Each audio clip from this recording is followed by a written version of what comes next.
Yeah, don't put it on alpha, just keep it on the red and green. And you can keep it at 5, and that'll give you your heat distortion without messing up your sides. And that looks good. So now what we're going to do is we're going to actually create our fire, which I just used the same fire element from Action Essentials 2. Just brought it over, hit S, scale it down, and then just slid it over. And I just adjusted it accordingly to my needs, and then rotated it.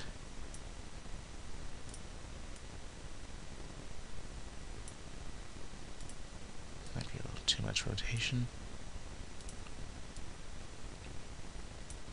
And then I duplicated the layer, Control D, and flipped it upside down.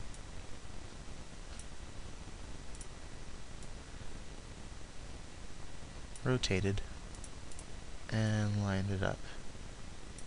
If you go into here, you can check your line to make sure. The next way I did is I set both of them to add.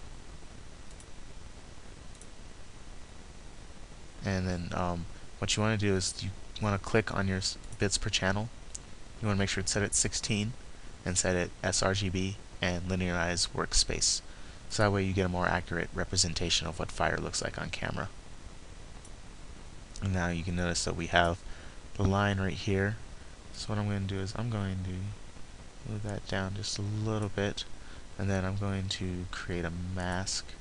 Actually, I'm going to pre-compose both these fire elements. So layer, pre-compose, move attributes, and move all attributes, and just call this fire. And so that way I only have to create one mask. Set it back to add, or screen might do it. Let's go in here and turn these back to normal.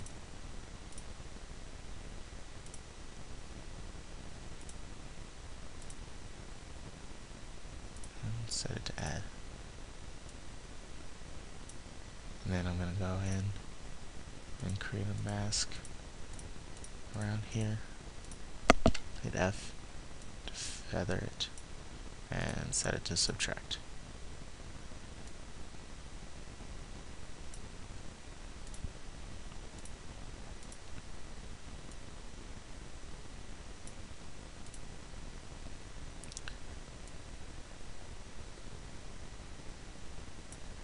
And move it slightly over.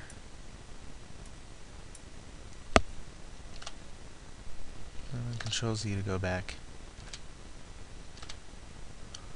I don't like the way it's looking, so what I'm going to do is I'm not going to pre-compose them.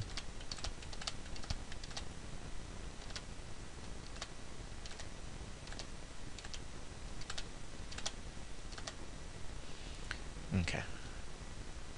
If I set it to screen, how will it look? Yeah, it looks a little better. So what I'm going to do here then is I'm just going to do a mask over each individual element. And set this mask to subtract and feather it. We'll do the same for this mask. Set this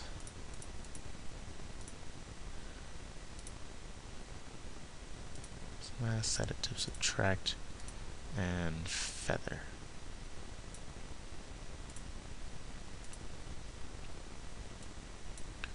Then move the fires over.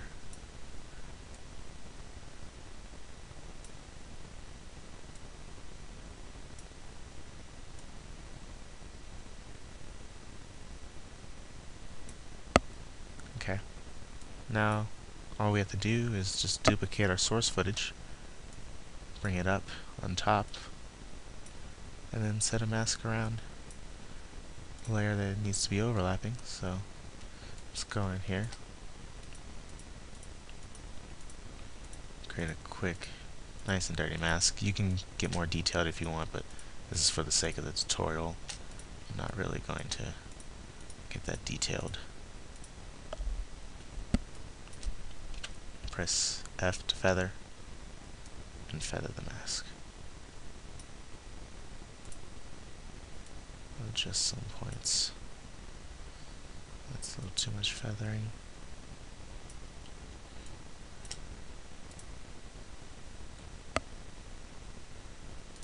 And we're going to turn these fires back to add.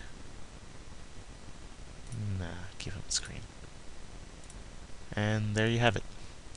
That is a very basic firebending technique. The next tutorial will cover a more advanced one where you actually create the fire yourself using Turbulence 2D, but I don't think it looks nearly as good as using real fire, so that one, I prefer using this method, but if you're looking to do fire in 3D space, then that's the one to use, and we'll go over that in our next tutorial. Thanks for watching. My name is Darren Eaton, and support Show Arts. Thank you. Bye.